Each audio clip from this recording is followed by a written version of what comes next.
Vous écoutez WBCQ, diffusant la radio World/Chance depuis Monticello, Maine, USA.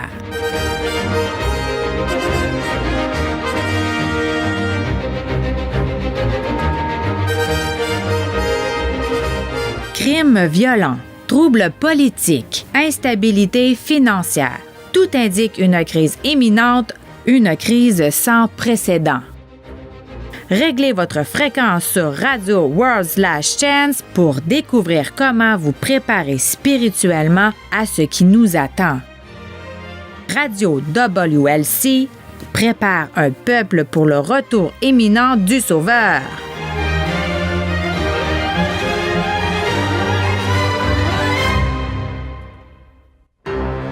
Bonjour, bienvenue à la radio WLC. Je suis votre hôte, Paul Blanchard. Et je suis Raphaël Bertrand. Nous sommes heureux que vous vous joigniez à nous aujourd'hui. J'attendais impatiemment notre sujet d'aujourd'hui car je trouve que plus le temps passe, plus il est important de comprendre comment apprendre la vérité sans que les erreurs nous en détournent. Dans le 4e chapitre aux Éphésiens, l'apôtre Paul explique que Yahweh a donné différents travaux à différents croyants pour les aider au perfectionnement des saints jusqu'à, citation, « Nous soyons tous parvenus à l'unité de la foi et de la connaissance du Fils de Yah ». Fin de citation. L'objectif étant là, il a dit, citation, « Afin que nous ne soyons plus des enfants flottants, emportés çà et là à tout vent de doctrine, par la tromperie des hommes et par leur ruse à séduire artificieusement. » Fin de citation. Aujourd'hui, Raphaël va justement nous expliquer comment faire l'étude de la vérité sans être emporté çà et là à tout vent de doctrine.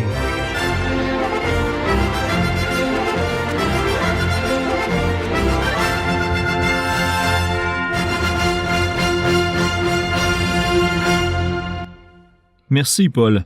Oui, il est vraiment important de connaître cela car avec la croissance des technologies modernes, il devient plus facile que jamais de sombrer dans la confusion. Par le passé, l'habileté d'une personne à apprendre la vérité était somme toute limitée aux livres et aux journaux sur lesquels elle pouvait mettre la main. Mais maintenant, avec les technologies modernes, spécialement Internet, n'importe qui avec une opinion peut s'ouvrir un site Internet et faire la promotion de ses croyances. Et c'est vraiment une bonne chose. Absolument, ça l'est. Mais cela veut aussi dire qu'il est très facile de tomber dans la confusion, car vraiment, tous les vents de doctrine soufflent et avec la facilité d'accès à l'Internet, il peut souffler des vents violents sur n'importe qui, sans égard pour ce qu'ils savent ou où ils vivent. Ça semble intéressant. Par contre, avant d'aller plus en profondeur, je veux prendre un moment pour expliquer à ceux qui se joignent à nous pour la première fois qu'ici, à la radio de WLC, nous préférons utiliser les noms personnels de Dieu, le Père et de son Fils. Je voudrais juste dire, Paul, que généralement, lorsqu'un mot est transféré d'une langue à une autre, il s'agit soit d'une traduction, où la signification est traduite, soit d'une translittération, où le son du mot est transféré. Le problème avec le nom divin, sauf une poignée d'exceptions, est que cela n'a pas été fait du tout. Qu'est-ce que vous voulez dire? Eh bien, la translittération du nom personnel de Dieu, tel que présenté dans les Écritures, est Yahweh ou Yah. Bien que le nom soit utilisé en hébreu, il n'a pas souvent été traduit ou translittéré. En fait, il n'y a qu'un seul texte où le nom fut translittéré, et c'est le psaume 68, verset 4, qui dit « Exaltez celui qui chevauche les cieux, son nom est Yah, et réjouissez-vous en sa présence. » Qu'en est-il de la traduction? Est-ce que la signification de Yahweh a au moins été traduite? Pas souvent, non. Pour être honnête, autant que je me souvienne, le seul moment où le nom divin a été traduit est dans Exode 3.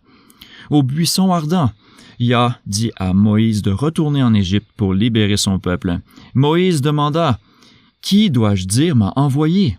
Et c'est seulement là, au verset 14, que nous avons une traduction du nom, qui est « Je suis celui qui suis » ou encore « Je suis celui qui est ».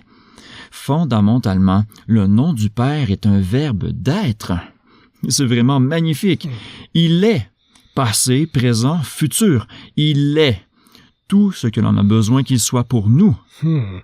Et tout ça a été perdu parce que le nom du Père n'a pas été traduit ni translittéré. Effectivement. La beauté du nom divin a complètement été masquée, substituée par des titres. J'espère qu'un jour nous aurons une émission sur le nom divin et les différentes utilisations qu'il en est fait dans les Écritures et le sens que cela a. C'est très profond et prenant comme étude. Donc, cela est pour Dieu. Qu'en est-il de Jésus? Eh bien, Jésus est un peu différent. Son nom est très similaire à celui de son père. Le vrai nom du Sauveur est Yahushua. Et pouvez-vous entendre le nom de Yah dans Yahushua?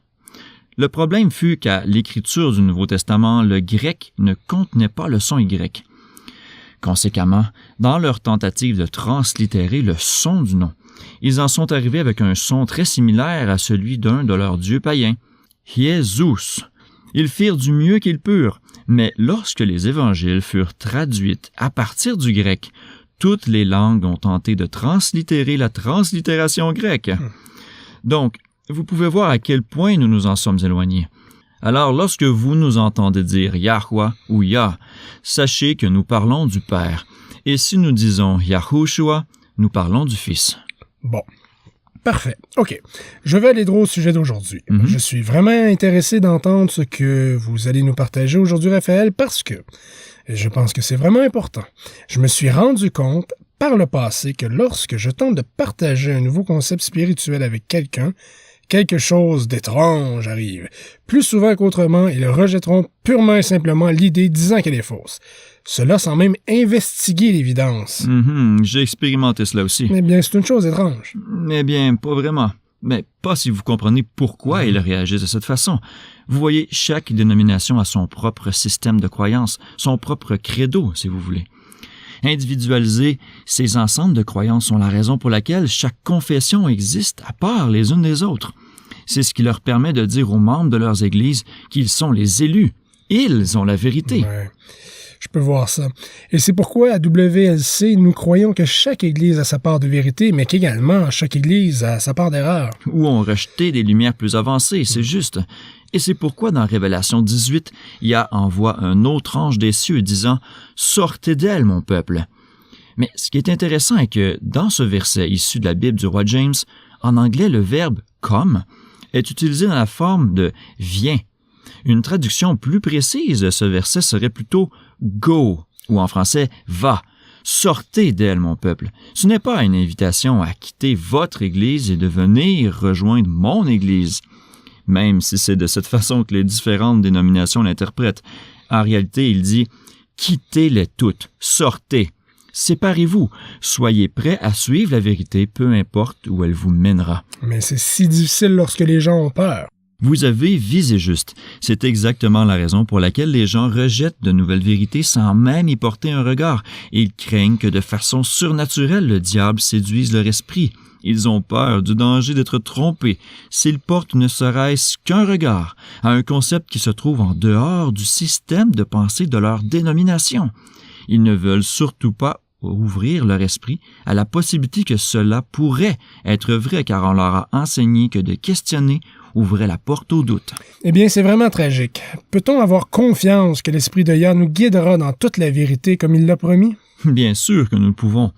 Mais vous ne pouvez être dirigé si vous n'avez pas la volonté d'avancer. C'est alors que le démon vous coupe l'herbe sous les pieds. Il les effraie par la pensée qu'un simple regard, posé sur un nouveau concept, les fait reposer sur des terres enchantées et les mettra en danger d'être trompés. Bon. Qu'est-ce que la Bible a à dire à propos de cela? Sûrement que sur quelque chose d'aussi important, la parole de Yah ne restera assurément pas silencieuse. Vous avez absolument raison. Les Écritures nous donnent deux principes très importants, qui vont de pair et pouvant être utilisés par n'importe quel chercheur de vérité afin d'investiguer, sans risque, de nouvelles vérités tout en demeurant apte à discerner et mettre de côté les erreurs. Voudriez-vous, Paul, s'il vous plaît, aller à Ésaïe 28 et nous lire les versets 9 et 10? Bien sûr. OK, Ésaïe 28, versets 9 et 10 disent « À qui enseignera-t-il la connaissance? À qui fera-t-il comprendre la doctrine? À ceux qui sont sevrés du lait arraché aux mamelles. Car il faut leur donner précepte après précepte, précepte après précepte, ligne après ligne après ligne, un peu ici, un peu là. » Pour le dire en d'autres termes, ce qui est dit est que ceux qui s'accrochent aux vérités fondamentales qu'ils ont apprises quand ils sont devenus chrétiens, ne s'avançant jamais au-delà de celles-ci, sont comme des bébés qui ont encore besoin du petit lait de la parole. Cependant, si vous voulez aller au-delà du petit lait de la parole, il faut utiliser précepte sur précepte, précepte sur précepte, ligne sur ligne, ligne sur ligne. Ici un peu et là un peu. Dans le chapitre 5 d'Hébreux, l'auteur exhorte ceux qui ne s'avancent jamais au-delà du petit lait de la parole de Yah, en disant « En effet, tandis que vous devriez être maître depuis longtemps, vous avez encore besoin d'apprendre les premiers éléments des oracles de Dieu, et vous en êtes venus à avoir besoin de lait, et non de nourriture solide. Or, celui qui se nourrit de lait ne comprend pas la parole de la justice, car il est un petit enfant. Mais la nourriture solide est pour les hommes adultes, pour ceux qui, par l'habitude, ont le jugement exercé à discerner le bien et le mal. Donc, encore une fois, pour aller au-delà du petit lait du mot, il faut mettre précepte sur précepte, précepte sur précepte, ligne sur ligne, ligne sur ligne. C'est essentiel si nous allons creuser dans la nourriture solide de la parole. D'accord. Mais qu'est-ce que nous sommes censés faire si l'on rencontre deux textes qui se contredisent? Parce qu'avouons-le, il y a des dénominations qui enseignent des concepts diamétralement opposés, et pourtant, les deux citent la Bible. Et toutes deux affirment que les Écritures soutiennent leur position. C'est pourquoi chaque Église insiste sur le fait qu'ils ont raison et que tout le reste du monde a tort. Oui, vous avez raison. Cela m'amène au principe suivant. Deutéronome 19 a établi les principes par lesquels un homme pouvait être accusé en vertu du droit israélite. Afin de protéger quelqu'un d'être faussement accusé, personne ne pouvait porter plainte contre un autre. Il fallait toujours au moins 2 témoins. Le verset 15 dit « Sur la parole de 2 ou de 3 témoins, une chose sera valable. » C'est un principe si important que Paul a cité dans le 2e épître aux Corinthiens, chapitre 13. C'est intéressant, mais je ne suis pas sûr de savoir comment cela s'applique. Eh bien, laissez-moi vous raconter une petite histoire pour illustrer. Ma cousine a épousé un Américain. Elle et sa famille vivent aux États-Unis. Un soir, il y a environ 1 an, ils conduisaient pour retourner chez eux. Il est tard, à la nuit tombée. À la sortie d'un tournant, l'autoroute à 2 voies sur laquelle ils roulent les entraîne directement sur un pont. Et apparemment, les vaches d'un fermier étaient sorties et allaient se promener tard le soir sur le pont. Nuit noire, route noire, vache noire. Je suis sûr que vous pouvez voir que cela n'est pas bien terminé. Oui, je le devine. Eh bien, ils ont frappé l'une des vaches. Bon. Personne n'a été blessé, sauf la vache. Cela tua la vache et a presque totalement détruit leur voiture. Ma cousine a marché jusqu'au bout du pont. Son mari a marché jusqu'à l'autre côté. Et ils ont commencé à signaler aux autres automobilistes, les avertissant de ralentir. Une voiture, voyant mon cousin, s'est rangée sur le côté, est sortie et a essayé de l'aider. Une autre, une fois ralentie, a pu passer sans incident. Mais à peu près à ce moment, cependant, une 3e voiture est arrivée, allant plutôt vite. Ma cousine a enlevé sa veste et l'a agitée devant le chauffeur. L'autre gars qui s'était arrêté faisait un geste de la main en essayant de faire ralentir la femme de la 3e voiture. Elle jeta un coup d'œil vers eux, puis se retourna et continua. Non seulement elle n'a pas ralenti, mais elle avait même accéléré un peu. Un moment plus tard, bang! Oh non. Elle tue une autre vache. Et la voiture est une épave. Non seulement sa voiture est complètement détruite, mais la femme a également été blessée. Et récemment, mon cousin a reçu un coup de fil d'un avocat représentant le fermier dont les vaches sont sorties il y a 1 an. Apparemment, la femme essayait de le poursuivre en justice. Elle prétendait que son cou avait été tellement blessé dans l'accident qu'elle ne pouvait plus travailler. Elle avait dû se faire déclarer handicapée. Au fond, elle voulait qu'il la soutienne pour le reste de sa vie, car elle prétendait que c'était sa faute si elle avait eu l'accident, puisqu'elle n'avait pas été prévenue que les vaches étaient dehors. L'avocat avait lu le rapport de police et demandait à ma cousine si elle allait comparaître devant le tribunal et témoigner au nom du fermier avec l'autre automobiliste, qui s'était également arrêté. Alors c'est ce qu'elle a fait. Elle est allée au tribunal. Sa déclaration ainsi que celle de l'autre personne qui s'était arrêtée étaient toutes les deux d'accord que la femme dans la voiture les avait vues, mais les avait ignorées et avait ignoré toutes les tentatives qu'ils avaient faites pour l'avertir. Le juge a fini par faire expulser le procès hors du tribunal et n'a même pas donné les honoraires d'avocat de la femme, parce qu'il a dit, dans les circonstances, qu'il s'agissait d'un procès futile. Par la suite, le fermier s'approcha de mon cousin pour exprimer sa gratitude. Il a dit « Si ce n'était pas de votre témoignage, elle m'aurait ruiné. J'aurais dû vendre ma ferme et nous aurions tout perdu. Merci beaucoup d'avoir présenté la vérité. » Maintenant, je ne connais pas les lois américaines, mais je devine que si c'était mon cousin seul qui comparaissait devant le tribunal, ça aurait été une situation de « il a dit, elle a dit », les affirmations du conducteur contredisant le témoignage de ma cousine comme témoin oculaire. Mais parce qu'un autre conducteur s'était arrêté, il y avait 2 personnes, 2 témoins oculaires, disant « non ». Elle le savait. Elle a jeté un œil. Elle nous a vu lui faire signe de ralentir, mais elle nous a ignorés et est allée de l'avant de toute façon. Et c'est le principe que nous devons appliquer à l'étude biblique aussi. Eh bien, quelle histoire. D'accord. Alors, comment l'appliquez-vous? Eh bien, avouons-le, vous pouvez prouver presque tout ce que vous voulez à partir de la Bible. Ça peut ne pas être vrai. Ça peut ne pas être précis. Mais vous pouvez le prouver et beaucoup de gens le font. Oh oui, cela arrive tout le temps. Vous avez les catholiques romains et les orthodoxes orientaux qui enseignent un enfer brûlant éternellement et citant les Écritures pour soutenir leur position. Puis, vous avez d'autres églises disant « Non, il n'y a pas une telle chose comme un enfer toujours brûlant. Le vrai destin des perdus est la destruction totale et la consommation dans le lac de feu. Après quoi, ils seront morts pour toujours. » Et la chose est que les églises qui ne croient pas au feu de l'enfer le prouvent aussi par les Écritures. Oui, c'est un problème et cela confond beaucoup de gens. D'accord. Eh bien, maintenez cette pensée. Je veux entendre ce que nous pouvons faire à ce sujet parce que, oui, cela peut vraiment créer de la confusion. Nous allons faire une courte pause et quand nous reviendrons, Raphaël nous dira quoi faire quand un passage de l'Écriture en contredit un autre. Nous revenons tout de suite.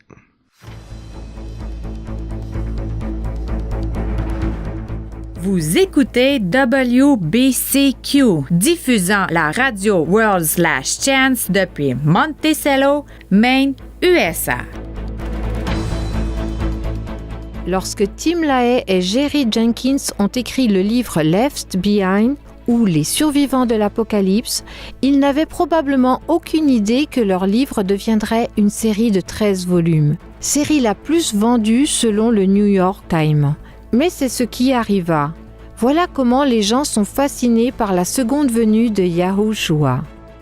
Le problème est que la série Les survivants de l'Apocalypse suggère un scénario de fiction de la fin des temps où les croyants sont enlevés au ciel dans un ravissement secret.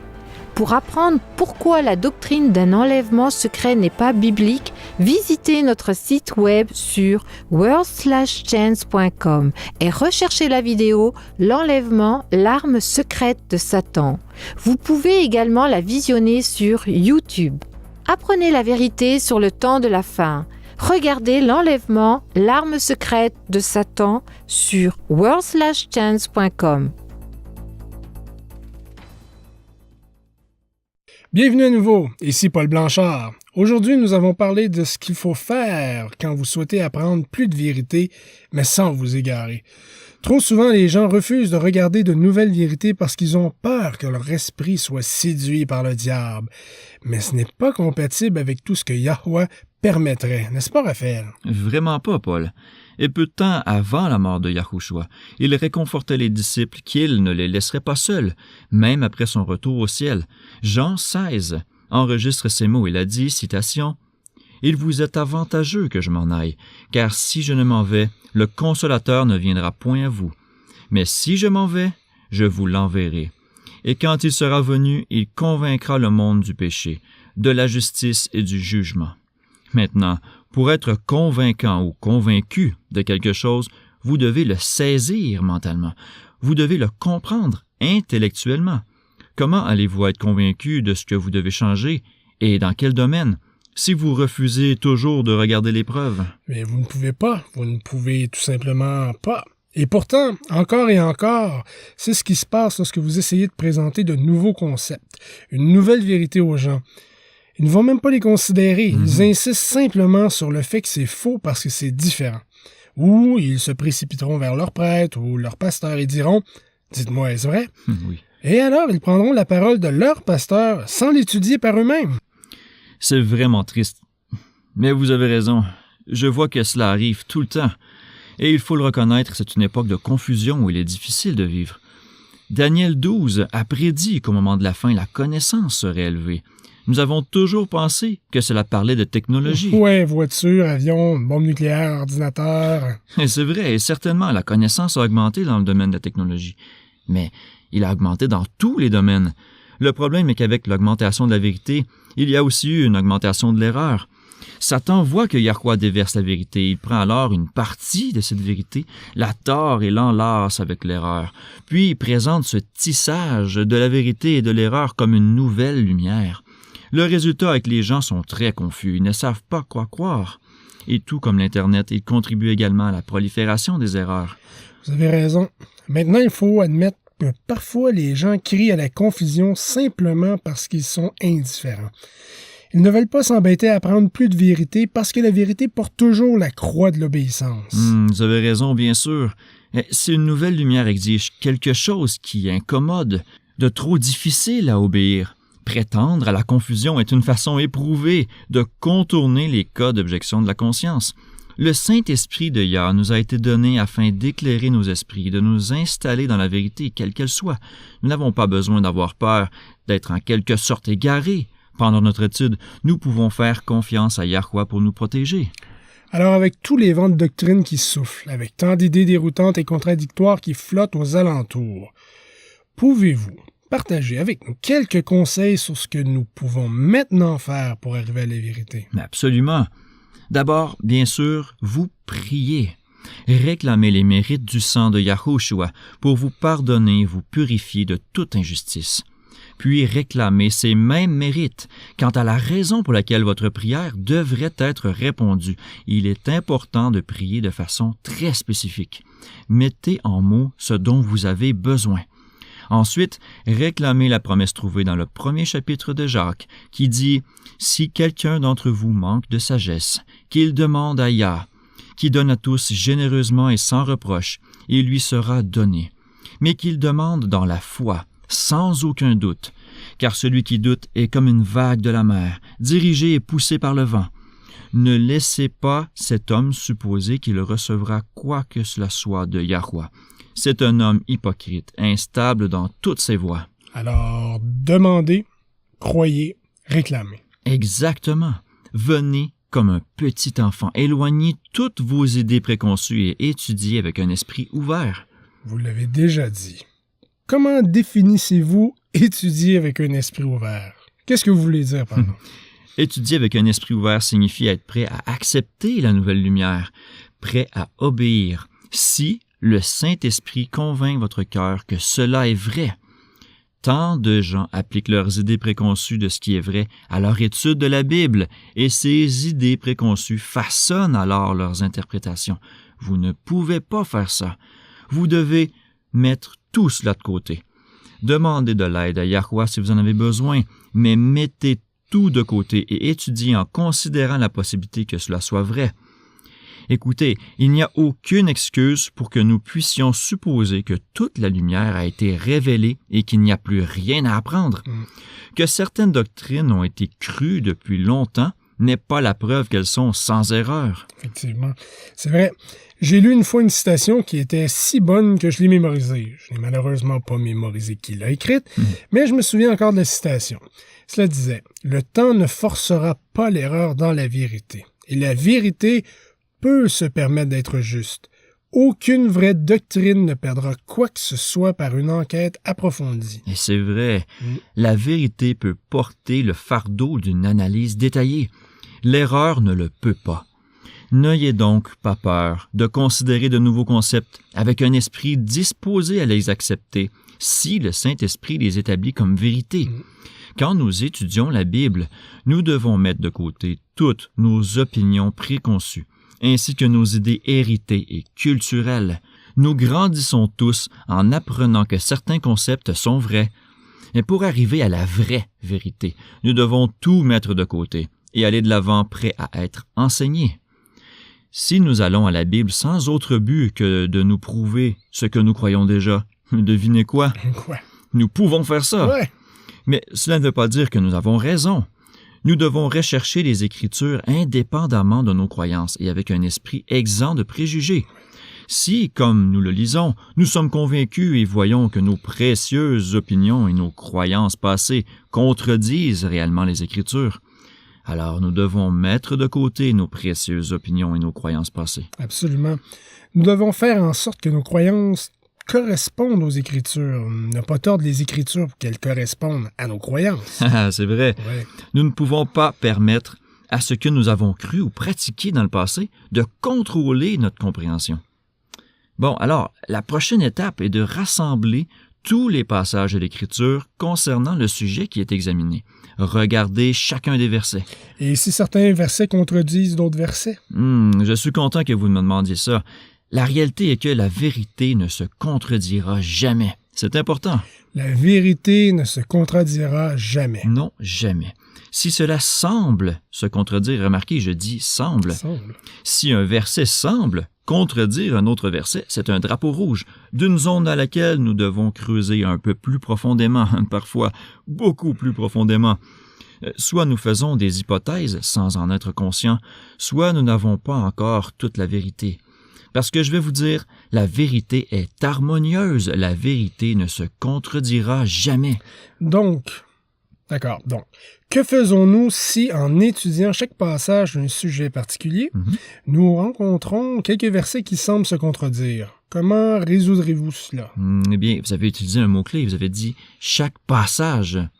Nous ne pouvons pas simplement regarder les versets individuellement. Nous devons toujours les lire dans leur contexte. C'est crucial. Les sectes citeront l'Écriture. En fait, ils peuvent piéger des gens très sincères précisément parce qu'ils citent la Bible.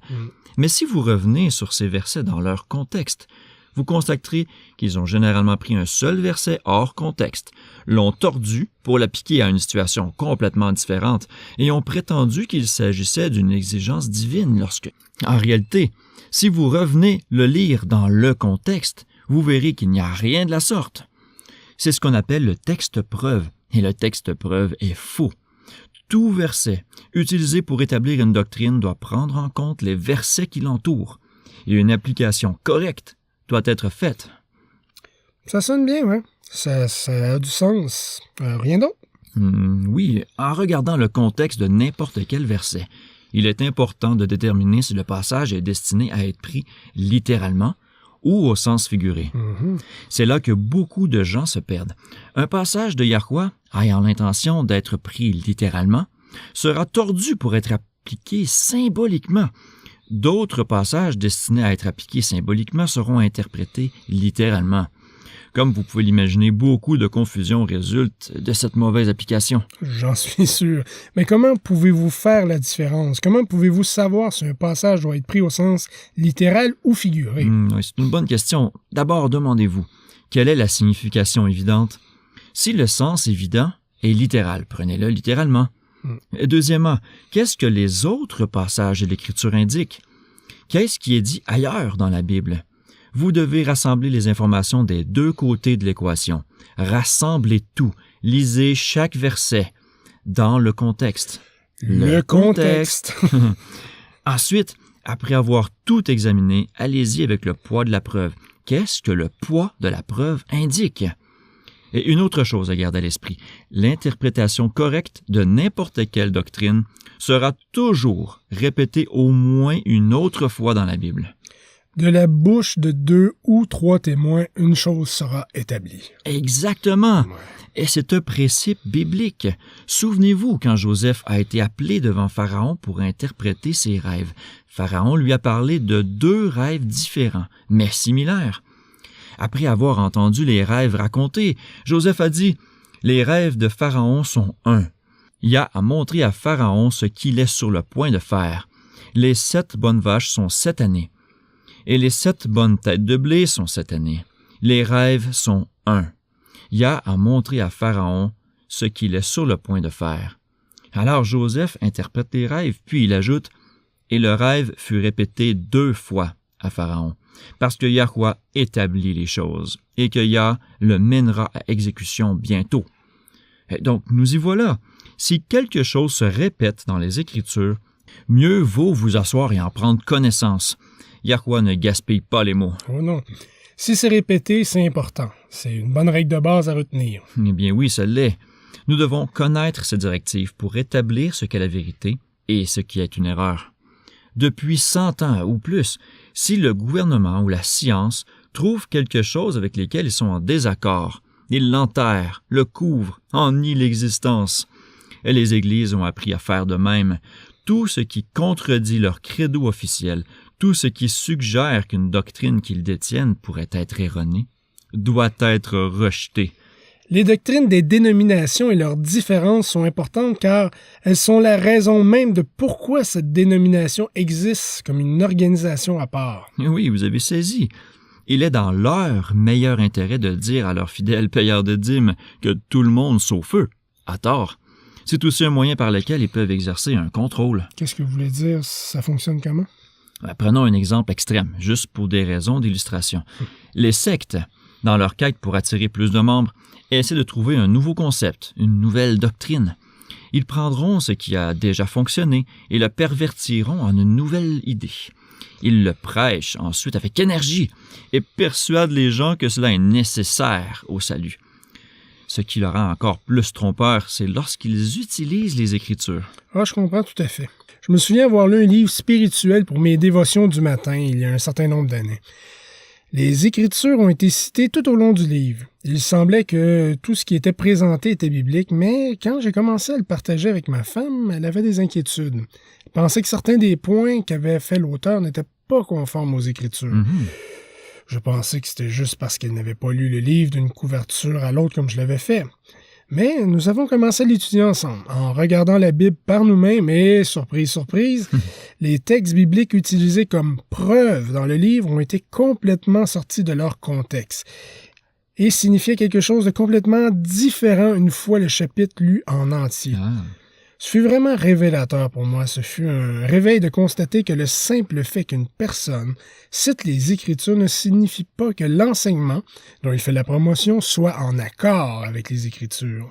Oui, je ne pourrais être plus d'accord. En fait, je vais répéter ce que vous venez de dire. Tout le monde a besoin de savoir. Écoutez tout le monde. Ce que Paul a dit est la clé. Le fait qu'un texte biblique soit cité pour supporter une croyance particulière ne veut pas dire que cette croyance est biblique. Non. Vous devez regarder tout le poids de la preuve. Exactement. Si vous ne le faites pas, vous allez vous perdre. Je sais que notre temps est bientôt épuisé. Je veux juste résumer rapidement les points que nous avons abordés. La vérité est actuellement déversée par le ciel. Cela exige de la diligence et une étude attentive pour séparer ce qui est vrai de ce qui n'est qu'un mensonge. Mais si vous passez soigneusement par ces étapes, vous serez en sécurité et conduit en toute vérité. Numéro 1. Venez ailleurs comme un petit enfant, avec un esprit ouvert et prêt à apprendre. Numéro 2. Rassemblez toutes les informations que vous pouvez. Regardez chaque passage. Dans le contexte. Dans le contexte. Voyez tout ce qui est dit et analysez quel est le sens logique de chaque passage. Une fois que vous avez fait cela, numéro 3. Demandez-vous quel est le poids de la preuve. Rappelez-vous, assurez-vous d'avoir au moins 2 témoins de la Bible qui enseignent la même chose. 4e étape, posez tout cela devant Yahweh. Dans la foi, demandez-lui de vous accorder la sagesse et de vous convaincre de ce qu'est la vérité. Et enfin, écoutez et soyez attentifs aux conseils de Yah. Il confirmera ce qu'est la vérité. Bien, vous savez, Raphaël, cela me fait penser à une promesse dans le psaume 32. Ah oui, laquelle? Le verset 8 dit « Je t'instruirai, je t'enseignerai le chemin dans lequel tu dois marcher, et je te guiderai de mon œil. » Amen. Et il le fera. Nous n'avons pas besoin d'avoir peur, d'enquêter sur de nouvelles vérités. Il ne peut nous diriger si nous sommes fermement campés sur nos arrières, refusant de faire un pas en avant. Je l'ai déjà dit et je le répète, diriger est un verbe d'action. Pour être dirigés, nous devons être prêts à faire un pas en avant. Le Père a promis de nous diriger, de nous guider. Il ne permettra pas à Satan de nous tromper, alors que nous séparons la vérité de l'erreur. Et la vérité et l'erreur sont si étroitement lacées, surtout maintenant durant ces derniers jours. Ils le sont vraiment. L'erreur est faible et ne peut jamais rester seule. La seule façon de tromper qui que ce soit est de l'entrelacer avec la vérité. C'est la force de la vérité qui attire les gens. Et c'est pourquoi nous prenons ce qui est bon et mettons de côté le reste. Ouais, le Père a promis de nous conduire dans toute la vérité et nous pouvons avoir confiance. Il tiendra sa parole. Amen. Ne partez pas, chers auditeurs, nous reviendrons avec quelques questions de notre courrier du jour.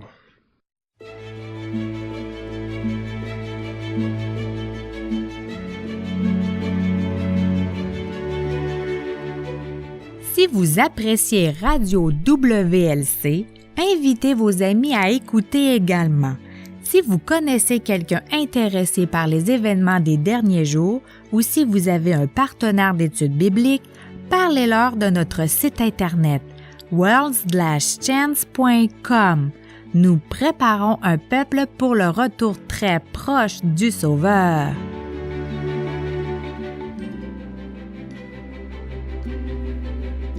Si je vous posais la question, quelle est la force la plus forte de l'univers, que diriez-vous? Diriez-vous un ouragan de catégorie 5, un tremblement de terre de magnitude 10 ou peut-être une arme thermonucléaire? Tous ces exemples sont forts, mais ils ne sont pas les plus forts. La plus grande force parmi toutes les forces, c'est le pouvoir de l'amour divin.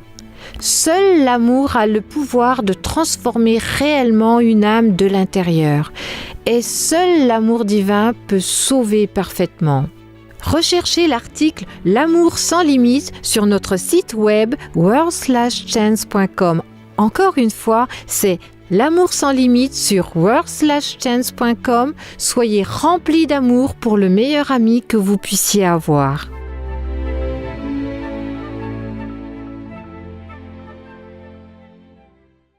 Bienvenue à nouveau, il est temps de notre courrier du jour où nous lisons les questions des auditeurs du monde entier.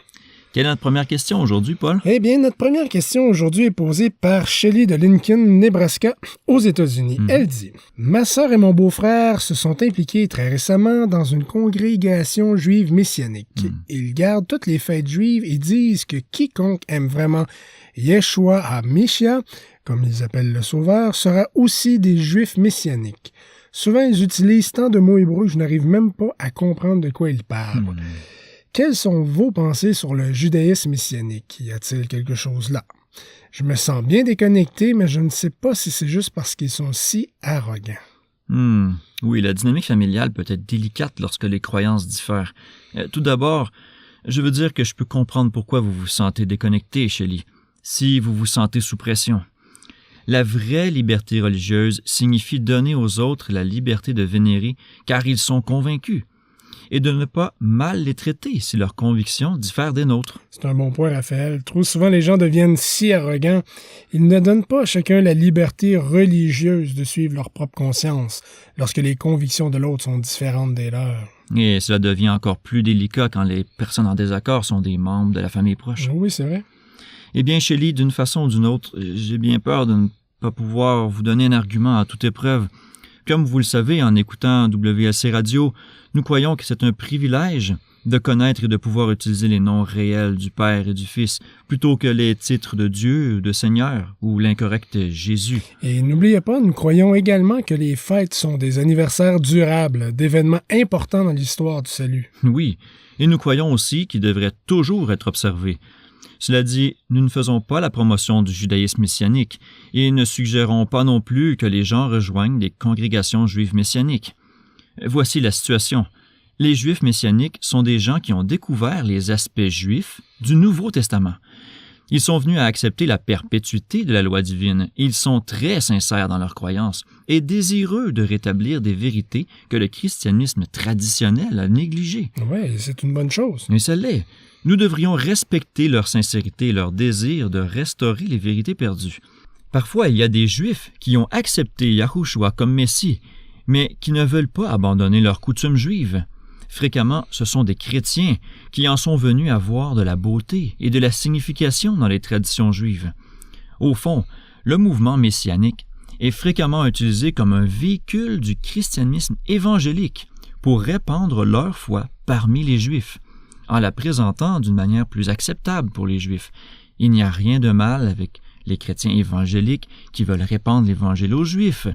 Toutefois, le problème se pose du fait que la plupart de ces congrégations juives messianiques conservent généralement la plupart ou la totalité des croyances du christianisme évangélique. Par exemple, ils s'accrochent souvent à la croyance en une trinité divine, l'immortalité inconditionnelle de l'âme, et la théorie de l'enlèvement, pour n'en nommer que quelques-unes.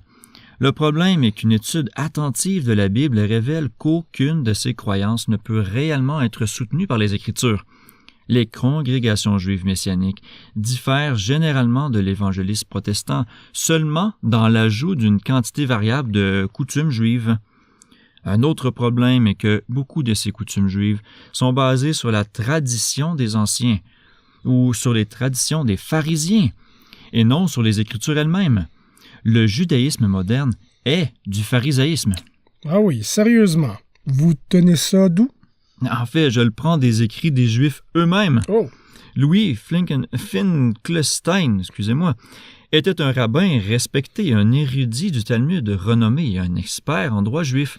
Il a écrit un livre intitulé The Pharisees, les pharisiens, qui a été publié par la Jewish Publication Society of America, Société des publications juives de l'Amérique, en 1946.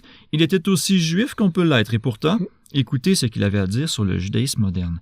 Il a écrit qu'après la destruction de Jérusalem en l'an 70, citation, « Le pharisaïsme est devenu le talmudisme, mais l'esprit des anciens pharisiens a survécu, inchangé. Quand le juif étudie le Talmud, il répète en fait les arguments utilisés dans les académies palestiniennes. L'esprit de la doctrine des pharisiens est resté rapide et vital. De la Palestine à la Babylonie, de Babylonie à l'Afrique du Nord, en Italie, en Espagne, en France et en Allemagne, de ceux-ci à la Pologne, la Russie et l'Europe de l'Est. En général, l'ancien pharisaïsme a erré. Wow. Et c'est un savant juif lui-même qui admet cela. C'est vrai. Et j'ai toute une liste de citations de rédits juifs dont je pourrais vous faire mention qui disent tous la même chose. Le judaïsme moderne est le pharisaïsme. Wow. Je ne savais pas ça. Et n'étant rien d'autre que du pharisaïsme, le judaïsme messianique a inconsciemment adopté beaucoup d'erreurs du judaïsme pharisaïque et rabbinique. Par exemple, les Juifs modernes utilisent le calendrier biblique pour calculer les fêtes annuelles. Mais ils utilisent le calendrier grégorien papal pour calculer le sabbat hebdomadaire. Très incohérent. Oh, totalement. Donc, ce que les chrétiens qui acceptent le judaïsme messianique ne réalisent pas, c'est que souvent, ce qu'ils embrassent sont plus des traditions rabbiniques que des exigences bibliques réelles. Oui, la Bible enseigne la perpétuité de la loi divine et les fêtes annuelles de Yahweh. Mais comme avec le protestantisme, le judaïsme messianique enlace la vérité à l'erreur. Dans leur désir sincère d'embrasser la vérité, ils acceptent aussi les traditions rabbiniques.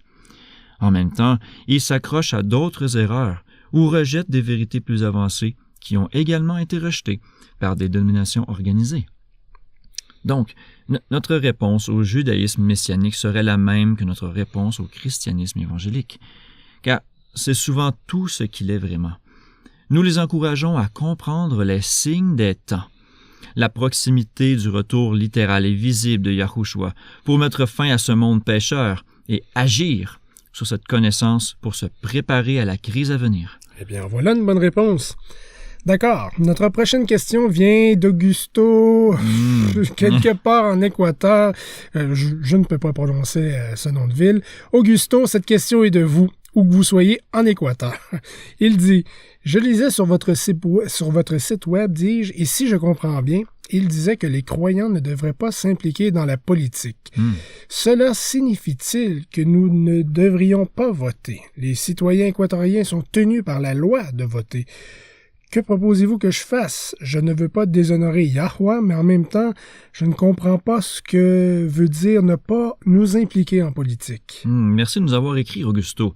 Se tenir à l'écart de la politique ne signifie pas nécessairement qu'il ne faut pas voter.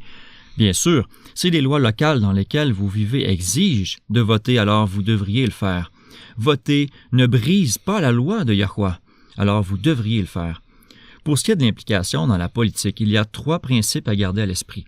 Premièrement, les croyants devraient toujours voter du côté de la tempérance et de la vertu. Même si nous ne devons pas juger les autres et ne pas chercher à enlever leur liberté, Nous devons toujours soutenir la vérité et la justice. Deuxièmement, le vote est une décision personnelle. Fondamentalement, gardez votre vote pour vous-même. Ce n'est pas votre devoir d'exhorter tout le monde à faire comme vous.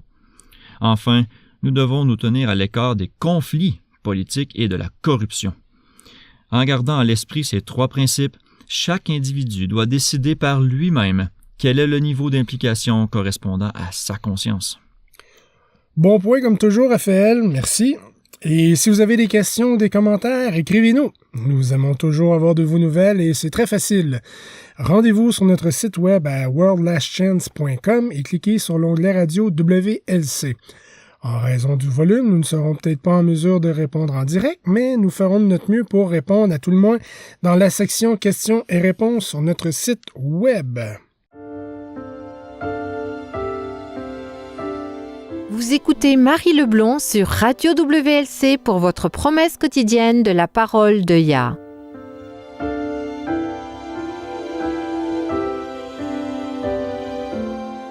Ina Ogden était une chrétienne dévouée qui aimait Yahweh de tout son cœur. Elle a reçu une très bonne éducation pour une femme du 19e siècle, ayant eu l'opportunité d'aller à l'université. Elle aimait aussi la musique. Dans sa jeunesse, elle rêvait de devenir évangéliste itinérante. Ce rêve, cependant, fut mis de côté lorsque son père subit une attaque paralysante et eut besoin de soins constants. Ina abandonna ses rêves de travailler pour Yahweh dans un champ plus vaste et à la place, s'appliqua à s'occuper de son père et à semer la joie dans la vie de ceux qui l'entouraient. C'est pendant cette période qu'elle écrivit un poème qui fut plus tard mis en musique, devenant un hymne évangélique bien connu, « Éclairez le coin où vous êtes ». Au total, Ina a écrit plus de 3000 poèmes et hymnes qui ont été traduits dans au moins 8 langues. Ina aimait Yahweh. Plutôt que de s'inquiéter de devoir abandonner ses rêves de devenir une évangéliste, elle fit confiance à Yahweh et chercha le moyen d'être une bénédiction dans sa propre sphère d'influence. Écoutez, chers auditeurs, la vie ne se déroule jamais comme vous le pensiez quand vous étiez jeune. Des conjoints et même des enfants meurent. Des accidents de voiture paralysent et mutilent. Des entreprises font faillite. Des divorces se produisent. Mais à travers tout cela, vous pouvez faire confiance à votre Père céleste. Dans Jérémie 29, Yahweh déclare « Car je connais les projets que j'ai formés sur vous, dit Yahweh, projets de paix et non de malheur, afin de vous donner un avenir et de l'espérance. » Les mots traduits par « un avenir et de l'espérance » peuvent aussi être traduits par « la fin que vous espérez » ou bien « ce après quoi vous aspirez ». La vie peut nous envoyer des obstacles imprévisibles. Nous en esquivons certains, nous en écartons d'autres, mais d'autres encore nous frappent en pleine figure. Si vous vous sentez embourbé dans votre vie, faites confiance à votre Père céleste. Il a des projets pour vous, des projets glorieux, et il vous y mènera. Indépendamment de vos sentiments, faites confiance à Yahweh.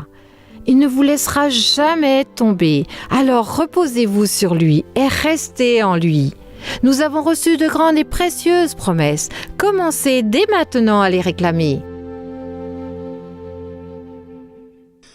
Bienvenue à nouveau! Vous savez, Raphaël, en pensant au vent de doctrine soufflant dans tous les sens, la confusion de masse... Et c'est déroutant. Ouais. Quand tant de voix disent tant de choses différentes, c'est très déroutant. Oui, dangereux aussi.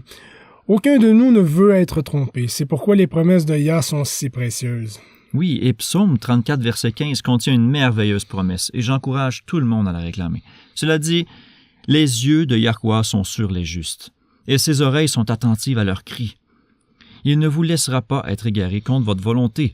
Il ne vous laissera pas être trompé ou dupé inconsciemment. » Tant que nous prions et demandons sa bénédiction, nous sommes parfaitement en sécurité pour étudier de nouveaux concepts.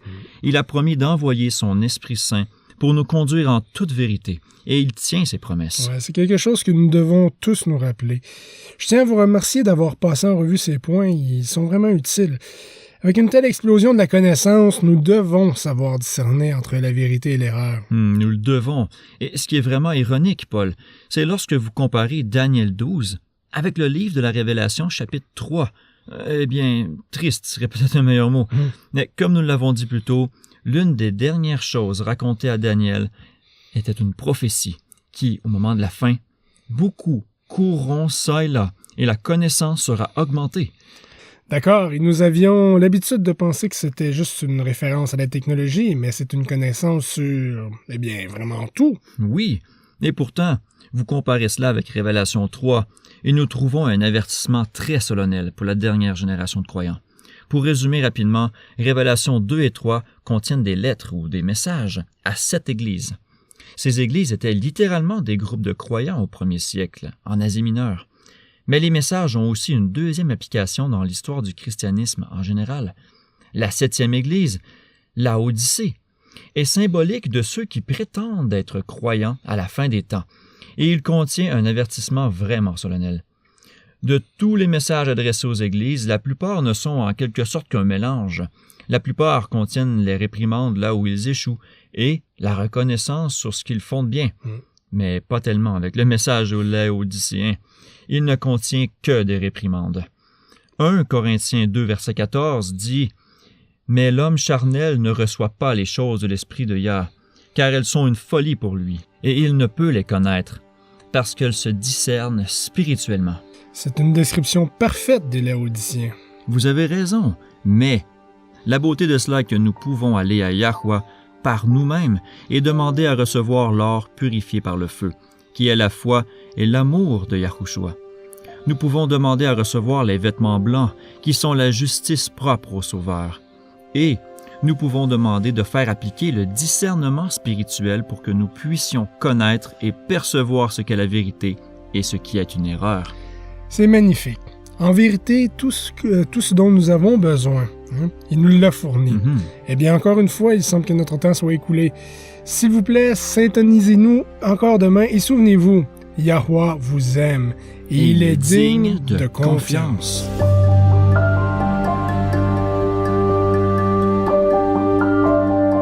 World's Last Chance a produit plus de 1500 documentaires dans plus de 30 langues.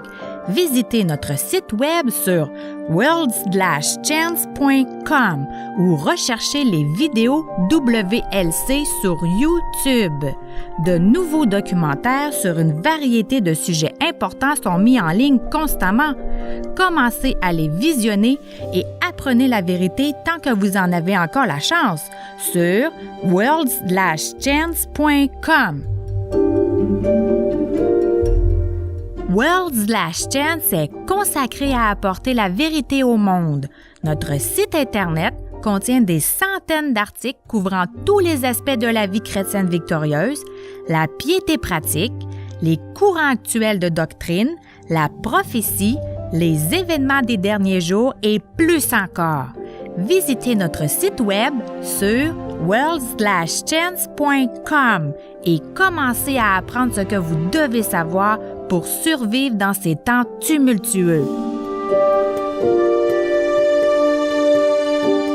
Vous étiez à l'écoute de Radio WLC. Cette émission, ainsi que les émissions précédentes de Radio WLC, sont disponibles en téléchargement sur notre site Internet. Elles sont parfaitement appropriées pour être partagées avec des amis et pour des études bibliques. Elles sont également une ressource merveilleuse pour tous ceux qui adorent Yahweh seuls, en famille ou en groupe à la maison.